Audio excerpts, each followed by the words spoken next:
हे ना हे आपलं राजकारण हा धंदाच नाही हो. ज्याला राजकारण मत दोन ही गट ती गट ती करायचं आहे त्यांचं काम आहे ते, आपलं काम नाही ते. मी सरळ मार्गाने लागणार माणूस आहे. संतोष पाटील नाव काय, त्याला दिलेला शब्द पाळतो, कामच करतो. मी नरखेड नुसता पूरच नाही केला. आज तुमच्या सगळ्या भागामध्ये जे लाईटचा प्रॉब्लेम आहे सगळा, डीपी जळतो सारखा. आपल्याकडं 33 केवीचं एकच सबस्टेशन आहे नरखेडला. ती कधी झाले, शाहजीरावच्या काळात. त्यानंतर दुसरं काय झालं नाही. त्यानंतर लाईटची मागणी किती वाढली, त्याची 33 केवी क्षमता किती, आणि आज वाढती मागणी काय, तर त्याला पुढचा कोणी टप्पा करणे लक्षात आला नाही. माझ्या ती लक्षात आला. राणेसाहेबांच्या जवळ असल्यामुळे आपण मुख्यमंत्र्यांकडून 132 केवीचं मंजूर करून घेतलंय नरखेडला. हा गप्पा नाही, ह्याचा कागद सरकारी आहे. परवा ते सरकारी लोक येऊन जागा बघून गेलेत. ज्यावेळेस या ठिकाणी 132 केवी मंजूर उभा राहील केंद्र नरखेडला, जागा जिथं मिळेल तिथं त्याला जागा जास्त लागते, त्यावेळेस इथं कुठला डीपी जळणार नाही, लाईट कमी व्होल्टेज मिळणार नाही. हा कुणाचा प्रश्न आहे, ह्या सगळ्या शेतकऱ्यांचा प्रश्न आहे. ही शेतकऱ्याचे मूलभूत प्रश्न आहेत, मूलभूत प्रश्न आहेत. हे पुढारी म्हणून आपलं काम आहे. तुम्ही आम्हाला मत देता, माझं कर्तव्य म्हणून सांगतो. आज जाधववाडीत तेवढ्यासाठी झालो, ही माझ्याकडनं काम होतंय म्हणून सांगायला आलो. आमचे सर्वी म्हणले मला बाजूला, होत आपल्याला सांग बरं का, सांगू नको. हे खरी गोष्ट आहे ना.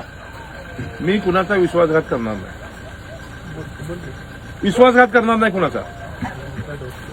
बाबा तुमच्या जीवनात तुमचं जोपर्यंत हयात आहे, तुम्ही सगळं बघितलंय ना. सगळं तुमच्या हयातीत मी 2 कामं आणखीन करतो. सीनाला, ह्या भोगावतीला सीनेचं पाणी आणतोय. अंतिम टप्प्यात आलंय सगळं, अंतिम टप्प्यात. थोडीशी क्युरी राहिली, ती क्युरी पूर्ण होती. ह्याला पाणी पण येणार कायमस्वरूपी. सीना भोगाव जोडकाला होते, ती करतो. हा ब्रिज होणार आहे. हा रस्ता पहिल्या ह्याला प्राधान्य देऊ की आपण कशातनं बसवायचा. थोडंसं मला वेळ द्या. आता मी झालो की लगेच तुम्ही म्हणता की झाड दिशी पडली मागणीसाठी, असं होणार नाही. ही कशातनं तर बसवा लागेल. ही काय 10-15 लाखाचं काम नाही. ही किमान एक केला कोटभर रुपये लागतात. खडं पडून सगळा चांगला रस्ता असला खराब होणार. तुम्ही म्हणला ते आली टाकली, खडी एक लहर आणला, असं टाकलं, असं काय होत नाही. हा मुख्यमंत्री ग्राम सडक योजनेमध्ये घ्यावा लागेल. हा प्रोग्राममध्ये, ह्या प्रोग्राममध्ये घेण्यासाठी 5-6 महिने लागतात, लक्षात घ्या. ती घेतल्यानंतर पुन्हा ते बजेटमध्ये येणार आणि हे मंजूर होणार आहे.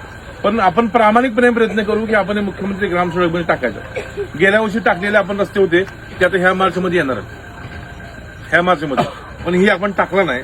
आता टाकल्यावर पुढच्या वर्षी मार्चमध्ये ही येणार रस्ता, लक्षात ठेवा. पण ह्या मार्चमध्ये तुमचा पुराचं मात्र टेंडर होतंय. मार्च जुलैमध्ये पर्यंत आपला हा ह्याचं टेंडर निघेल पुलाचं, लक्षात घ्या. एक प्रश्न मार्गी लावू. एक लक्षात घ्या, माझा प्रामाणिकपणा आहे. विश्वास बुद्धी उशीर होईल, परंतु माझ्या प्रामाणिकपणावर अविश्वास ठेवू नका. मी आता ही निवडणूक फार कठीण आहे. तुमची 500 लोकांची वस्ती आहे. तुमच्याकडे लोक येतील, पैसे देतील, काय सांगतील, बोलतापा सांगतील, पहिलं आमचं चुकलं म्हणून सांगतील. नाही आमची सत्ता केंद्रात आहे, राज्यात आहे, आम्ही सगळं करणार आहे, सोडवणार आहे. हे सगळं आजपर्यंत राजन पाटलांनी, हा उमेदवार आमचा तुमचा नाही, या समोरच्या उमेदवाराला राजन पाटलाचा उमेदवार आहे, लक्षात ठेवा. राजन पाटीलच उमेदवार आहे. आणि त्यांनी तुमच्या सुशांत काजेला काम करू दिलं नाही तर दुसऱ्या कुणाला काम करू देणार. ती कुणाला काम बिम करू देत नाही. हे आपल्या लोकांना असंच, ही आपली जर लोक जर सुधारली तर ह्या ठिकाणी नेतृत्व तयार होईल. नेतृत्व तयार झाले की त्यांचं राजकारण संपेल. म्हणून ही निवडणूक कशाची आहे, आपल्या भागातलं शाजीराव पाटलानंतरचं नेतृत्व तयार करायची निवडणूक आहे. ही निवडणूक नेतृत्व तयार करायचं आपल्याला बाबा. त्यामुळे ही मतदान जिल्हा परिषद सदस्याला नाही करायचं, त्या भागातलं नेतृत्व जिवंत करण्यासाठी करायचं आहे.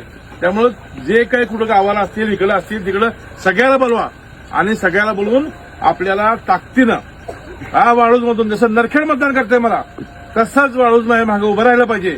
एवढा निर्धार ह्या तुमच्या जाधव वस्तीवाल्यांनी करायचा. वाळूजकरांनी पण हा निर्धार केला पाहिजे की ही निवडणूक आपण जिल्हा परिषद सदस्याला अजिबात नाही करणार.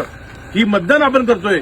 शाजीराव पाटलांचं नेतृत्व हे राजन पाटलांनी जे दाबलं, मारलं, ते नेतृत्व पुन्हा जिवंत आपल्याला करायचं आहे. ते नेतृत्व जिवंत करण्यासाठी आपल्याला ह्यावेळेस मतदान करायचं आहे.